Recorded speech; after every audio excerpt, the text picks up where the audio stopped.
My dear friends, myself doctor M K Saxena. आज की इस वीडियोस में समस्त पशुपालक भाइयों का बहुत बहुत स्वागत है। आज की इस वीडियोस में मेरा टॉपिक होगा सेक्स सीमन तकनीक क्या है। इस विषय पर मैं प्रकाश डालूंगा और विस्तार से बताने की कोशिश करूंगा कि इस तकनीक से पशुपालक भाई को क्या फ़ायदा है और वे इसको कैसे प्राप्त कर सकते हैं। जैसा कि आप जानते हैं, इस तकनीक ये केंद्र सरकार और शासन की एक महत्वपूर्ण योजनाओं में से है, जिसका मुख्य उद्देश्य अंडरस्क्रिप्टिव ब्रीड की गायों को क्रॉस करके अच्छी नस्ल की प्रोजनी प्राप्त करना तथा दूध उत्पादन में बढ़ोतरी होना, ये इसका मुख्य उद्देश्य है। इस योजनाओं में सेक्स सीमन तकनीक पशु प्रजनन कैटल ब्रीडिंग के क्षेत्र में विज्ञान का चमत्कार माना जाता है, क्योंकि इस तकनीक के द्वारा नर पशु के सीमन में एक्स और वाई क्रोमोसोम से युक्त स्पर्म होते हैं।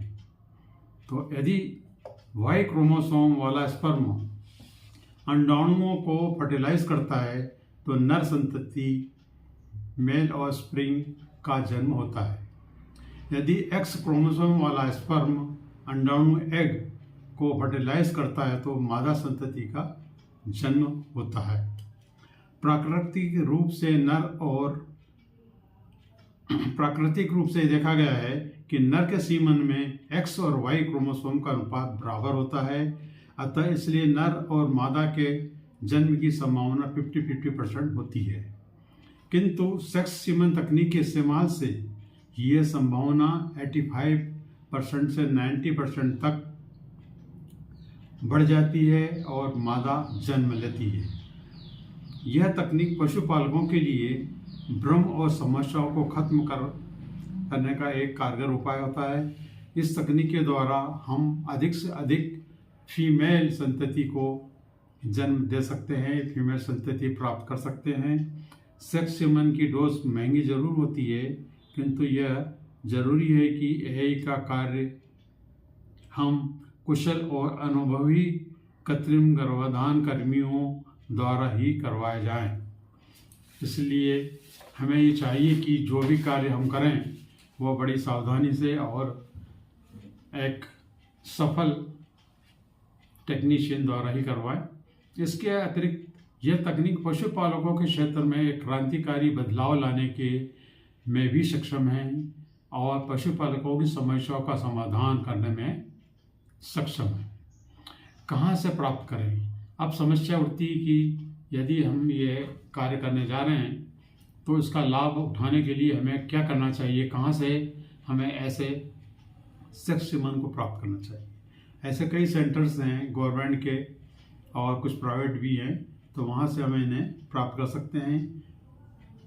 प्रदेश के अंदर हॉस्पिटल्स, जो बड़े बड़े हॉस्पिटल्स हैं, डिस्ट्रिक्ट हॉस्पिटल हैं, डिविजनल हॉस्पिटल हैं, और फिर छोटी छोटी डिस्पेंसरियाँ हैं, और डिस्पेंसरी के अंतर्गत फिर मोबाइल यूनिट्स हैं, क्लिनिक्स हैं, मोबाइल क्लिनिक हैं, डेयरी साक्षी सेंटर हैं, डेयरी के सेंटर्स हैं, और इसके अलावा गौ सेवक मैत्री को भी हम एडवांस्ड ऑर्डर देकर इसको बुलवा सकते हैं, प्राप्त कर सकते हैं।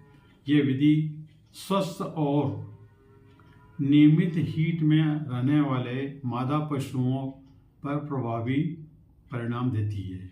ये हमें बहुत कंसेप्ट क्लियर होना चाहिए कि ये तकनीक उन्हीं में कारगर होती है जब गाय पूर्ण रूप से हीट में हो और सही समय पर हम उसमें यही कर सकें, तभी हमें ये 100% हमको इसका आउटपुट रिजल्ट मिलेगा। यह विधि द्वारा शासन और प्रशासन द्वारा और केंद्रीय सरकार द्वारा चलाई जा रही है। बहुत उपयोगी तकनीक है। इसका ज़्यादा से ज़्यादा पशुपालक भाइयों को इसका उपयोग करना चाहिए, क्योंकि आज के क्षेत्र में और आज के समय में यदि हम फीमेल संतति प्राप्त करेंगे तो आगे चलकर यही हमें प्रोडक्शन में काम आएगा और श्वेत क्रांति की ओर हम अग्रसर होंगे। जैसे भी आप सभी जानते हैं कि मध्य प्रदेश या पूरा देश जो है विश्व में दूध के मामले में थर्ड लार्जेस्ट कंट्री के रूप में माना जाता है। तो यह वीडियो पसंद आने पर लाइक शेयर सब्सक्राइब कीजिएगा, बेल आइकन का बटन दबाइए। धन्यवाद।